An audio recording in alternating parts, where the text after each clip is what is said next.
dificuldades que o Brasil atravessa, de quantos estados capotaram atrasando salário, atrasando obras, fechando obras, sem começar nenhuma, e a gente está como se estivesse no melhor dos cenários. Nós não estamos no melhor dos cenários. Agora, a nossa lógica foi diferente.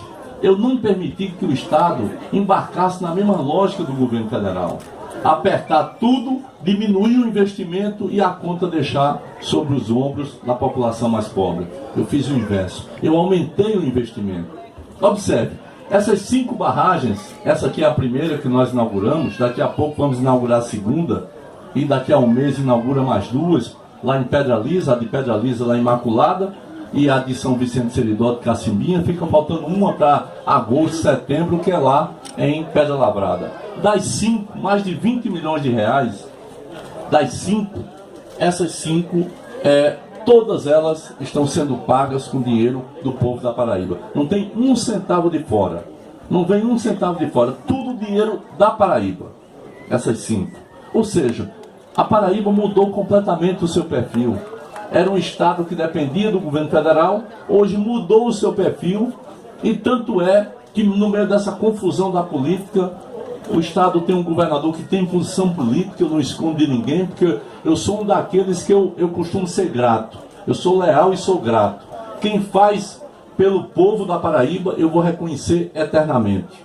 Né? E quando eu vi aquela confusão em Brasília, e quando eu vejo essa perseguição contra o maior e o melhor presidente que esse país já teve, que foi Luiz Inácio Lula da Silva,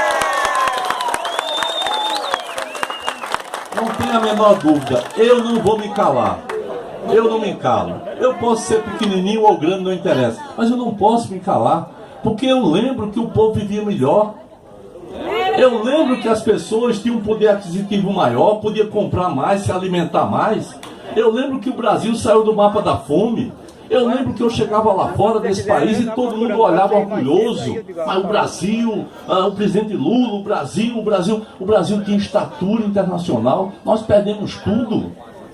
Nós perdemos o Nordeste, que nunca tinha sido lembrado, até ganhou um rio, que eu vou chamar de que não é rio artificial, mas o rio Paraíba passou a ter água manhã, tarde e noite, independentemente se chove ou se não chove, matando a sede de mais de 1 milhão de paraibanos hoje em dia.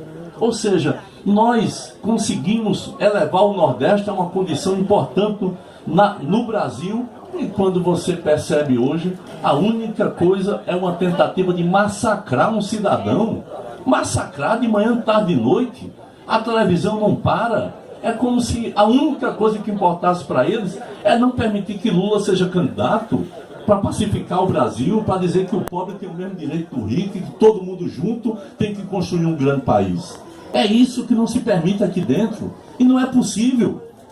Não é possível. A política não pode ser desse jeito. O país não pode virar o país do ódio. Hoje em dia, se você discutir numa mesa de bar sobre time de futebol, sai uma facada, e sai um tiro, e sai uma tapa. O Brasil virou o país da intolerância. Você liga uma televisão, é só coisa ruim. Vocês vão ver, isso aqui não passa em canto nenhum, porque não interessa. Vai interessar o que eu vou fazer amanhã? Porque é tão grandioso para um Estado. O que eu vou fazer amanhã, eu vou inaugurar o Hospital Metropolitano Dom José Maria Pires, o maior hospital de cardiologia e neurologia do Nordeste, é aqui na Paraíba, construído por nós. Que vai atender de Desterro a Tenório, de Cachoeira dos Índios até Cabedelo.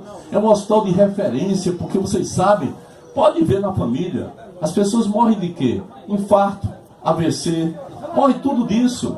65% morre disso. Você não tem um hospital para colocar uma válvula no coração público, para poder fazer um cateterismo, para poder fazer uma cirurgia cardíaca. Não tem.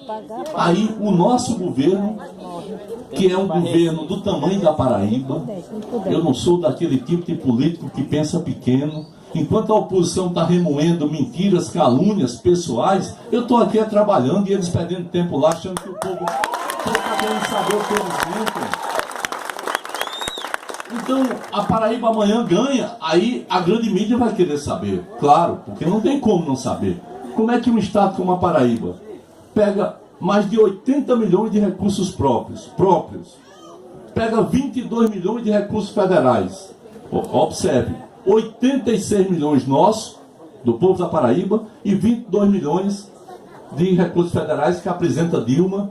Na época, em 2012, eu conversei com ela, pedi e ela mandou, naquele momento. E nós vamos inaugurar um hospital que nem São Paulo tem coragem de fazer. Porque o hospital é caro. É caro. Ninguém faz. A gente está abrindo o hospital, e para vocês terem ideia do tamanho desse hospital, é que em um ano a gente vai ter que gastar mais no custeio, na manutenção, do que a construção toda dele e os equipamentos. Em um ano apenas. É algo enorme, porém é algo que o nosso povo precisa. Se você observar bem, não há aqui um serviço público do coração para atender os filhos do povo, a população como um todo. E esse hospital, repito, de uma modernidade impressionante. Se você conhecer o Sírio-Libanês lá em São Paulo, conhecer o Albert Einstein lá em São Paulo, o nosso hospital, ele tem o que lá tem, sendo que é mais moderno e com detalhe, é de graça. O nosso é de graça. Então são essas coisas que a Paraíba está fazendo e que muita gente lá de fora não sabe como é possível. Mas nós sabemos como é possível. Nós sabemos primeiro porque a gente não leva para casa o que pertence ao povo. O dinheiro do povo tem que voltar para o povo. O dinheiro do povo está investido aqui nesse monte de coisa. Que onde a gente anda, está a presença do Estado. Pode ser a menor cidade, mas isso me dá um orgulho danado. Um orgulho enorme. Porque você fazer a diferença na política é o que conta. Ninguém investia nas pequenas cidades. As pequenas cidades não davam retorno eleitoral. Porque quem fazia aquela política antiga achava isso. E eu vim para governar achando exatamente o contrário. Porque você governa um estado, você não governa um município. Enquanto governador, você governa o estado todo. E para o estado crescer, ele tem que crescer de baixo para cima. Ele não pode crescer esquecendo os pequenos municípios. Porque a pressão de mobilização, de mobilidade da população que vai ser obrigada a ir para os municípios maiores é tamanha que termina inviabilizando a qualidade de vida no estado como um todo.